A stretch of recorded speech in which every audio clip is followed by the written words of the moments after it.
Olá, seja bem-vindo ao nosso podcast Grande Expediente. Nós estamos conversando com os vereadores que estão trazendo informações, orientações sobre os seus projetos, sobre suas ações, suas atividades, e você pode ter acesso a tudo isso aqui através do nosso Grande Expediente. E com muito prazer, a gente recebe a vereadora Cleide Hilário, do Republicanos.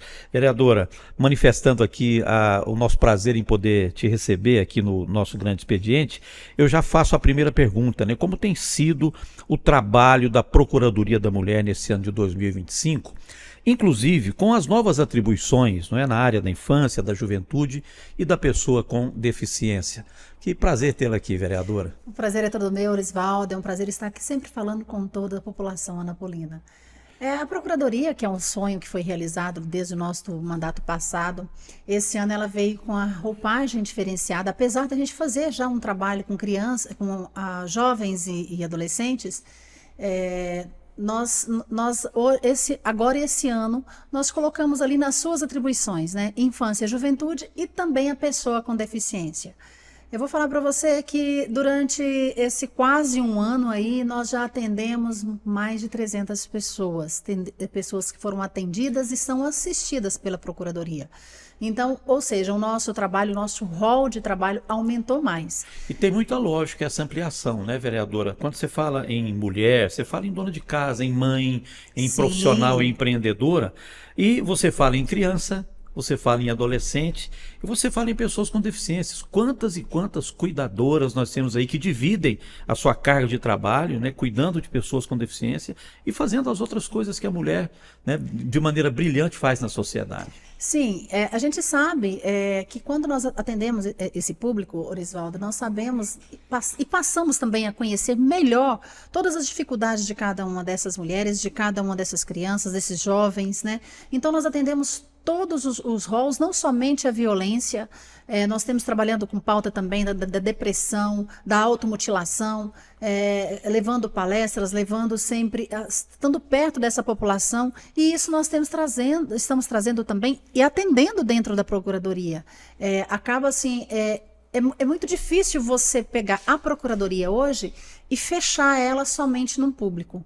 Né? Então, quando se trata da pessoa com deficiência, quando tem-se a pessoa com deficiência, aquele que cuida daquela pessoa com deficiência, se você for verificar, ela tem algum problema emocional, ela tem um problema de depressão. Então, sempre se tem alguma questão ali que a gente pode atender, ajudar e encaminhar. Né? Então, com esse aumento de atribuições da Procuradoria, acabou se aumentando e muito o nosso fluxo de trabalho. Não estamos reclamando, mas assim, a gente se sente agraciado por ter essa responsabilidade, né? A presidente acatou aí, quando nós levamos a questão da infância e juventude, ela de pronto acatou, que também era uma demanda do vereador Hamilton, e a questão da pessoa com deficiência, né? Que é uma demanda exclusiva do vereador Hamilton. Então, nós abraçamos isso aí e isso tem nos trazido assim, grandes ganhos, né? Porque nós temos aprendido a cada dia mais. Recentemente, nós acompanhamos uma reunião que a senhora coordenou aqui na Câmara com segmentos que fazem parte da rede de proteção à mulher aqui na cidade de Anápolis. Que avaliação a senhora faz sobre a atuação dessa rede, né? Como é que está essa rede? Ela está sólida, ela precisa ampliar, evoluir? Qual a avaliação que a senhora faz, vereador? Então, a rede de proteção ela já existe há algum tempo, né? Sempre fez um excelente trabalho no nosso município, porém a gente trabalhava sem ter muito uma direção. Todo mundo fazia tudo e assim, não, essa atribuição é sua, não, essa é minha, e ninguém sabia direito, mas todo mundo executava o trabalho. Então, o que foi conversado desde o início do ano, e isso aí já é uma conversa antiga que já vem acontecendo, mas nós tivemos, há uns 2 meses atrás, nós tivemos uma reunião lá no Ministério Público, junto à doutora Carla Brandes, que hoje não está mais aqui com a gente, foi para Goiânia, ajudar na rede de proteção lá, e o doutor Estívio, né? Então, nós estamos trabalhando, a secretária Jordana está trabalhando uma lei, inclusive nós sentamos com ela para falar sobre essa lei, para formalizar, né, a rede de proteção aqui em Anápolis. E também temos um protocolo. Esse protocolo está sendo criado a várias mãos, inclusive aquela reunião foi para fazer esse protocolo de atendimento, onde nós temos um organograma dando a função de cada órgão que tem ali na rede de proteção e mostrando o que realmente é o seu dever e que se tem que fazer, tem que executar e tem que funcionar. Então isso aí vai dar uma direção melhor e cada trabalho vai funcionar de forma melhor e mais rápida e mais precisa. E, lógico, atendendo sempre a população que mais necessita dos serviços prestados por nós. E a gente viu na discussão que vocês fizeram sobre esse protocolo, vereador, a importância que ele tem, e eu vi um aspecto também muito importante que eu queria que a senhora comentasse sobre ele. Vocês falaram lá sobre um trabalho que ia ser feito para evitar a revitimação da mulher. Porque Sim. ela no mesmo processo, ela era muito explorada, né, até psicologicamente, até que ela chegasse ao final de um processo dentro dessa rede. Essa é uma preocupação realmente que vocês têm, de não fazer com que a mulher ela se repita como vítima dentro de um processo só? Normalmente, Orisvaldo, a mulher que ela é vítima de violência, a primeira coisa que vem é a vergonha e a culpa, né? Não, eu estou passando por isso porque eu sou culpada. Não, eu não vou contar para ninguém porque eu tenho vergonha, né? Então, é uma das coisas que a gente tenta amenizar, né? E aí é o seguinte, ela chega, em cada canto que ela chega, ela tem que contar a história, em cada canto que ela chega, ela tem que reviver tudo aquilo que passou. É o processo da revitimização. Revitimização. Então, o que a gente tem tentado fazer? Amenizar isso aí. A gente sabe que é um pouco complicado, mesmo porque se eu chego num órgão e a pessoa não sabe, não conhece a história, como que ela vai te ajudar? Então, ela tem que falar sobre o problema. Mas é uma forma, a gente tem tentado tratar de uma maneira para que ela não venha se sentir mais uma vez vítima, para que ela venha se sentir diminuída, para que ela venha se sentir oprimida e para que ela tenha um pouco mais de conforto. Então, por isso, nós temos trabalhado a todos os lugares que recebem essas mulheres, CRAM, a DEAN, o próprio IML, que agora tem a Sala Lilás, nós temos, na DEAN também tem um local próprio para receber essas mulheres. Então, a própria Maria da Penha, a abordagem da Maria da Penha, esses dias eu participei, tive o prazer de ver um atendimento da Maria da Penha, quero aqui parabenizar a Tenente Sara, que está fazendo um excelente trabalho, e a Sargento Gisele, que a maneira, a abordagem com que eles acolhem aquela mulher, sabe, o cuidado que eles têm, né? Então, isso aí é muito importante para que essa mulher não venha se sentir mais uma vez revitimizada, para que ela venha se sentir insegura e não contar o que realmente está acontecendo, né? Então, hoje nós temos aí, o CRAM está realizando um excelente trabalho, a Procuradoria tem trabalhado bastante, nós temos trabalhado em rede e em conjunto, porque isso é necessário, né? A OAB agora está fazendo os atendimentos, temos a Defensoria Pública, então, ou seja, é toda uma rede, uma vasta rede de proteção, temos reuniões constantes para sempre alinhar e melhorar mais ainda o nosso trabalho. A senhora recentemente propôs uma lei que cria a empresa parceira do envelhecimento ativo. Isso. Qual é o objetivo dessa lei, vereadora? Trazer valorização e reconhecer essas empresas que fazem isso. Normalmente, Orisvaldo, a pessoa quando vai chegando ali nos seus 60 anos, esses dias eu vi um trecho, até foi o padre Fábio de Mello falando, que nós temos que ter muito cuidado quando chegarmos na inutilidade. O que é você chegar na inutilidade? É quando a pessoa vai ficando idosa, normalmente ninguém quer. Aí começa a jogar as responsabilidades daquele idoso, né? E olha que muitas vezes esse idoso ele tem ali a sua aposentadoria, né? Mas todo mundo começa a desprezar e descartar, ninguém quer passar o tempo. Então, ele até fez uma frase o seguinte, que ele quer que tenha pessoas que, quando ele envelhecer, que o coloque no sol, mas que também lembre de tirá-lo do sol. Né? Para quando ele chegar na inutilidade, é quando ele já não estiver mais trabalhando, é quando ele já não for mais produtivo, né? E que os filhos acharem que não é mais útil, que coloque no sol, mas que lembre também de tirar do sol. A responsabilidade de cuidar do idoso, de estar junto do idoso, proteção do idoso, é nossa, que somos filho.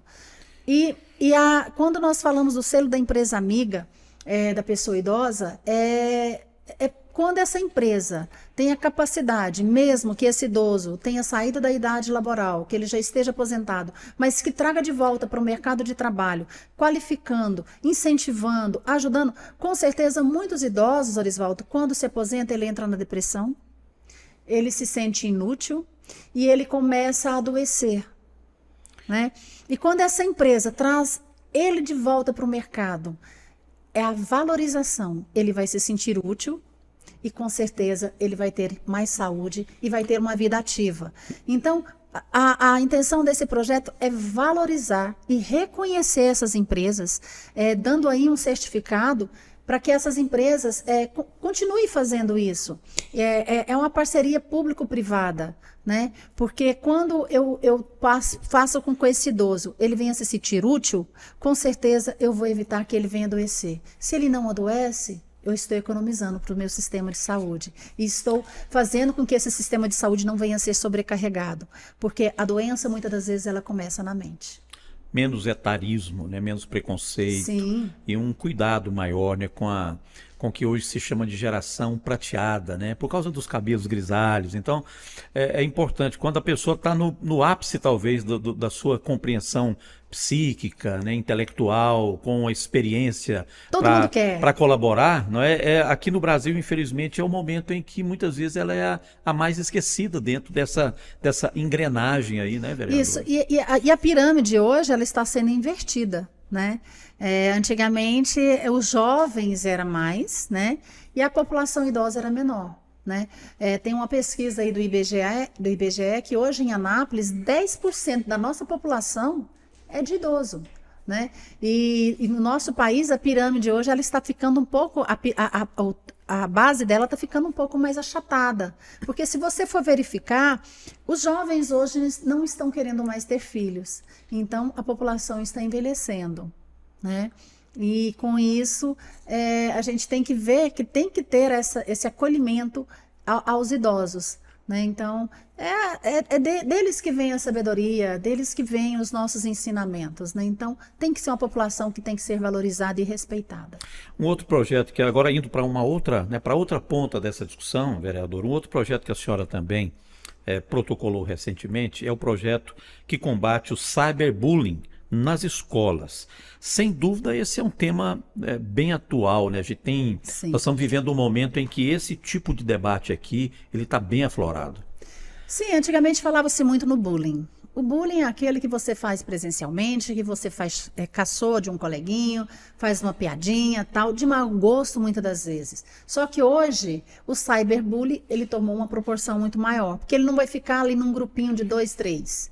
Ele vai para as redes. E quando vai para as redes, aí perde-se o controle, né? E a gente sabe que hoje eles filmam e eles jogam isso nas redes e faz com que aquela pessoa que é vítima do cyberbullying, com certeza ela vai ter problemas psicológicos, ela vai ficar com vergonha de sair de casa, porque quando ela se alastra de uma forma, eu sempre comparo a internet com igual que se colocar fogo em pólvora.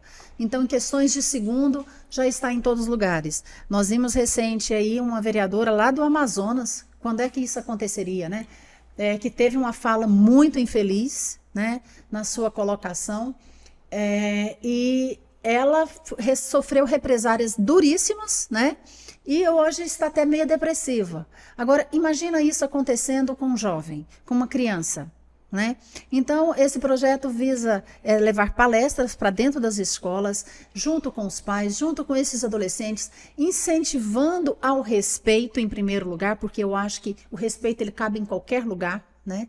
Então, incentivando ao respeito, incentivando para que se tenha um melhor ambiente dentro da escola e até mesmo dentro de casa, né? Porque dentro de casa se inicia tudo. Então, incentivando todo esse respeito em si e fazendo com que esses pais venham ensinar para os seus filhos que o cyberbullying ou bullying, ele não é legal, que ele não ajuda ninguém e que pode levar muitas vezes um jovem ou uma criança à depressão e até mesmo cometer um suicídio. E com os recursos da inteligência artificial agora, vereadora, amplia-se muito também o espaço para o cometimento desses crimes, né? Sim. A inteligência artificial, ela ela possibilita também, é claro que é uma coisa boa, né? Mas ela traz um lado também ruim, que é esse da utilização dos seus recursos para cometimento de crimes, né? A senhora falou sobre os crimes que são cometidos via internet, né? Crianças que são vítimas, né? Todos os dias a gente vê um caso dessa natureza.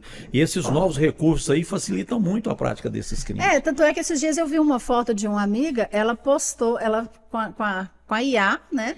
Ela postou uma foto dela num local maravilhoso, né? Aí eu falei assim, você foi viajar? Não, amiga, é IA.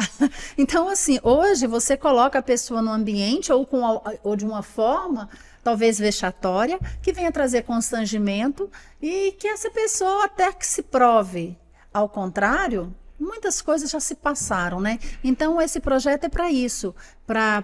É uma política de conscientização, é uma política pública de conscientização, levando informação e conscientizando para que jovens, adultos e as pessoas, principalmente os jovens, né, que têm essa facilidade muito grande aí com a internet, é que eles venham ter responsabilidade e, acima de tudo, que eles venham respeitar o seu colega, respeitar o seu próximo. Porque quando isso acontece, Orisvaldo, com certeza teremos um ambiente de paz, um ambiente mais feliz, um ambiente mais saudável para se viver. Quer dizer, antigamente a gente dizia que muitas pessoas gostavam de dizer que para acreditar em alguma coisa elas precisavam ver para crer. Hoje, nem vendo você pode acreditar mais. Nem vendo, né? Você pode acreditar. Mas a senhora também apresentou um outro projeto que, inclusive, já estava passando pelas comissões, sendo aprovado nas comissões da Câmara, em breve vai vir para votação, que é o que prevê a disponibilidade de vagas nos CMEIs e nas escolas municipais para os filhos e filhas de mulheres que vivem a maternidade atípica. Qual é a preocupação da senhora especificamente sobre esse tema, vereador? Então, nós tivemos um projeto, foi proposto à legislatura passada, que garantia essas vagas para filhos de mulheres que são vítimas de violência e também as suas transferências, garantindo ali o sigilo, né? E nós fizemos uma emenda nesse projeto, incluindo aí mães solos e mulheres que têm, mães raras, né, que nós falamos, que têm essas crianças com deficiência ou com qualquer tipo de, por exemplo, TEA, que venha ter TDAH.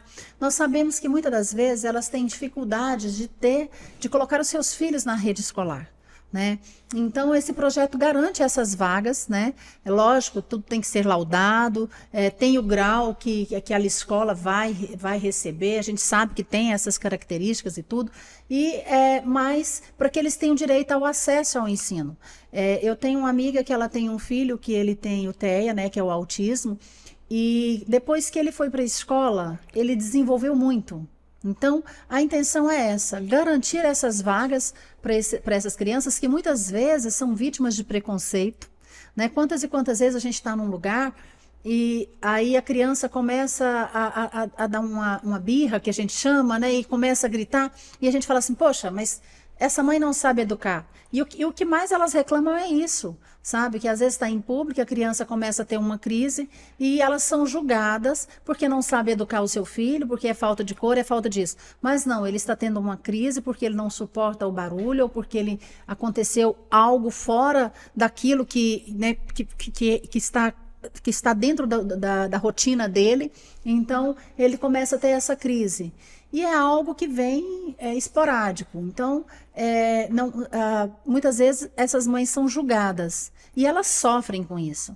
Elas sofrem em ver os seus filhos serem vítimas de preconceito, elas sofrem em verem seus filhos estarem sofrendo, né, por aquela situação, e muitas vezes são excluídas às vezes de escolas, são excluídas de festas, são excluídas de muitas coisas, até mesmo dentro da família, o que a gente viu relato dessas mães. Então, por isso nós propomos essa lei, para que essa criança ela venha ter garantia ao ensino, para que ela venha ter garantia e acesso ao ensino, né? É um projeto que nós propomos aí e logo vem aí a plenário para ser votado. A publicação de uma reportagem por parte de um influenciador recentemente abriu os nossos olhos para um debate sobre a adultização das crianças, né? A senhora acha que esse é um tema que o Poder Legislativo também deve se envolver, debater, trabalhar esse tema também, vereadora? Não só o Poder Legislativo, Executivo e toda a sociedade, Orisvaldo, ela tem que se envolver. Porque, em primeiro lugar, nós estamos falando de crianças e jovens. Crianças e jovens é o futuro não só do nosso município, mas é o futuro do nosso estado, é o futuro da nossa nação.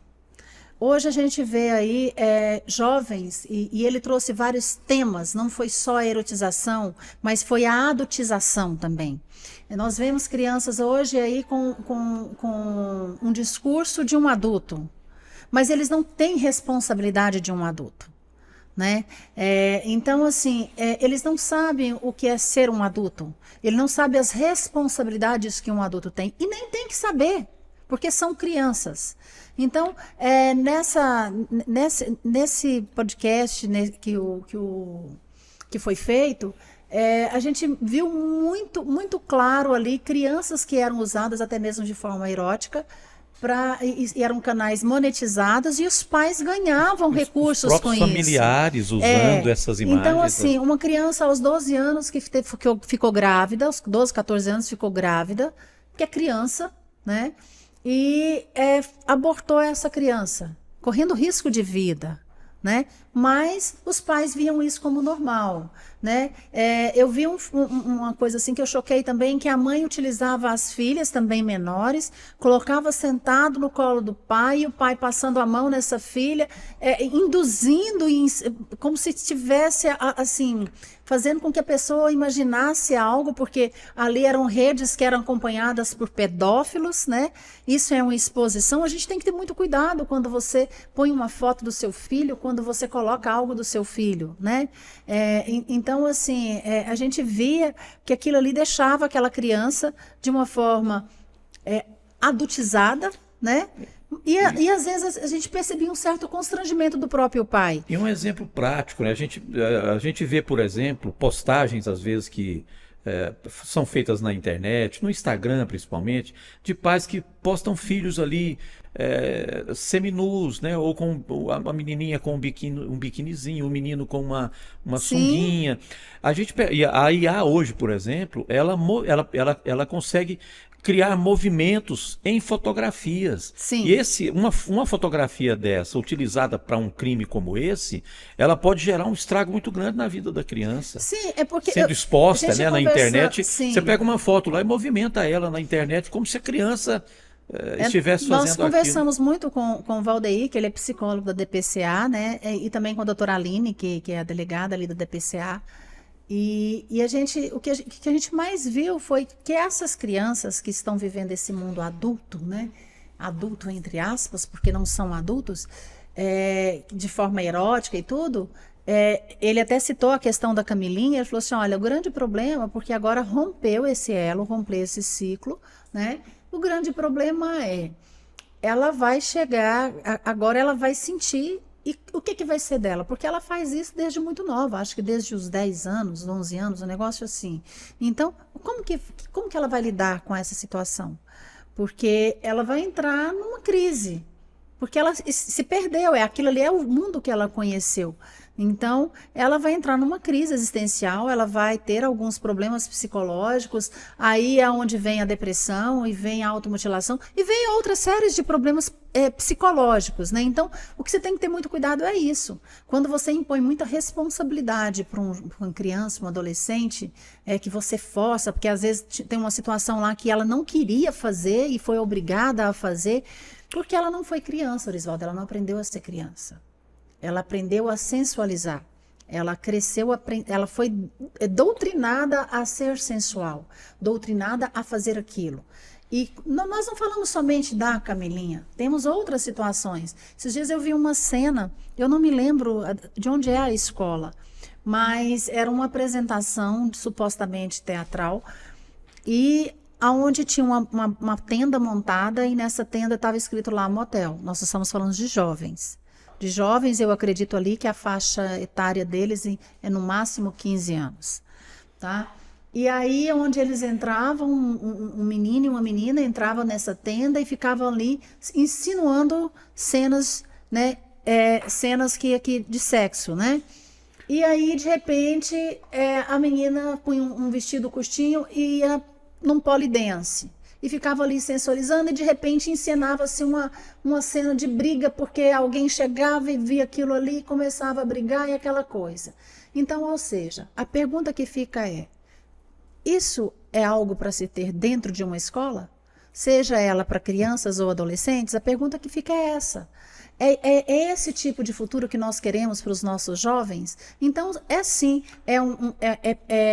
quando nós falamos desse tema no legislativo, o legislativo tem sim que tem que falar.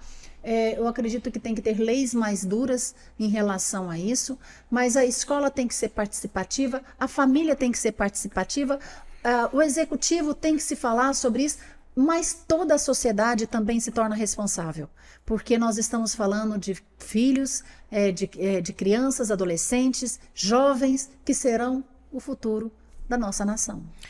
Vereadora Cleide Hilário, muitas pessoas que estão nos acompanhando e que acompanham o seu trabalho aqui na Câmara se identificam com o seu trabalho, certamente querem saber como é que podem fazer para participar, para colaborar dos projetos, das ações que a senhora desenvolve aqui. Quais são os canais, né, para que essas pessoas possam falar com a senhora e apresentar alguma demanda, alguma sugestão também para o trabalho? Então, pode estar entrando através do nosso direct, no nosso Instagram, que é o Cleide Hilário, com H, né? 10, né? Ou eu vou pedir licença e colocar os óculos, né? Porque você sabe, né, Orisvaldo? Ou então através do nosso WhatsApp, do nosso gabinete, que é o 62 99402 3894.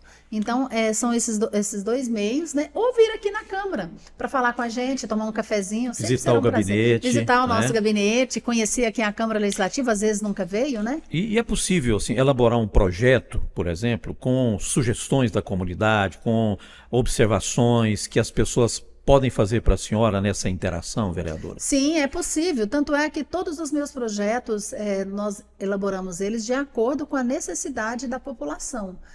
Tanto esses que nós fazemos para o idoso, em conversas, né? Os cafés que a gente toma aí no dia a dia, e em conversando com o idoso, né? Que a gente entende a necessidade, por isso elaboramos assim os projetos. Esse nosso de mães solos, mães raras também, através de conversas e das dificuldades do dia a dia aí, de pessoas que vêm trazer para a gente. Então, todos os nossos projetos, Orisvaldo, eles são elaborados pensando na necessidade da população. Bom, a senhora faz parte de uma bancada histórica aqui na Câmara, bancada feminina com 5 vereadoras. Nunca existiu isso na história da Câmara. Hoje a Câmara é administrada por uma mulher, por uma vereadora, a vereadora Andréia Rezende. Nós já tivemos mulher presidente do Brasil. Nós temos bancadas hoje que não são ainda da forma como queremos, mas ampliou-se bastante a presença da mulher no Poder Legislativo, no Poder Executivo. Qual é a importância, né, da presença feminina na política, na sua opinião, vereadora? Eu vou classificar, Orisvaldo, como grupos, né? Por exemplo, quando nós temos uma bancada, vou citar aqui a questão do agronegócio, estou falando em âmbito já estadual e federal. Quando nós temos uma bancada do agronegócio, ele vai brigar pelo agronegócio. Quando nós temos uma bancada de corretores e empresários, eles vão brigar por esse ramo, concorda? E quando nós temos uma bancada feminina, nada mais justo do que brigar em prol da mulher, né? Ou no caso aqui a mulher anapolina. Essa bancada feminina aqui hoje, nós brigamos, nós temos aí 2 vereadoras que são da causa animal, mas também que lutam pela causa da mulher, né? Que é mais do que justo. Nós temos outras pautas, mas brigamos pela pauta da mulher. Tanto é que desde a legislatura passada nós tivemos vários projetos propostos, né, em prol da mulher, trazendo aí mais políticas públicas para a mulher, vendo a necessidade e as dificuldades que as mulheres enfrentam no dia a dia, vendo a particularidade. A pergunta é, quem iria pensar na mãe solo, nas dificuldades que uma mãe solo tem, se não uma mulher? Quem iria pensar nas dificuldades que uma mãe que tem o seu filho ali com uma deficiência tem? As dificuldades que ela, mãe, não só da criança, porque às vezes se pensa na criança, no atendimento à criança, a criança precisa disso, aquilo, aquilo outro. Mas e a mãe? Quem iria pensar nas dificuldades que essa mãe tem, se não uma mulher? Quem iria pensar nas dificuldades que a mulher tem, às vezes, para se fazer um exame, se não uma mulher? Quem iria pensar, a vereadora Trícia propôs um projeto aqui na legislatura passada, que foi da questão do absorvente para as meninas moças, né? Então, para as meninas carentes de vulnerabilidade. Quem iria pensar nisso senão uma mulher. Então, ou seja, quando nós reforçamos e trazemos essa bancada feminina, com certeza nós pensamos na mulher no seu dia a dia, lá na ponta, lá na periferia, nós pensamos na mulher empresária, nós pensamos na mulher mãe que tem as suas dificuldades com seus filhos, seja mãe solo, seja mãe rara, nós pensamos em um todo nas dificuldades de uma mulher. Então, ninguém melhor do que uma bancada feminina tão vasta, aí, com cinco vereadoras, queremos aumentar sim, para pensar em tudo isso e com tanto carinho. Vereadora Cleide Hilário, do Republicanos, muito obrigado pela presença aqui. A gente falar de tanta coisa importante voltada aí às mulheres, aos idosos, às crianças, né? Enfim, um trabalho social muito importante que a senhora desenvolve aqui na Câmara Municipal. Muito obrigado, vereadora. Eu que agradeço e um grande abraço a todos e conte sempre com a gente. Tá aí a vereadora Cleide Hilário aqui no nosso podcast Grande Expediente. E a gente fica por aqui, mas você continua acompanhando aí nos nossos podcasts o trabalho, as ações, os projetos dos nossos vereadores. E você sabe, né? A Câmara Municipal de Anápolis. Essa casa é sua.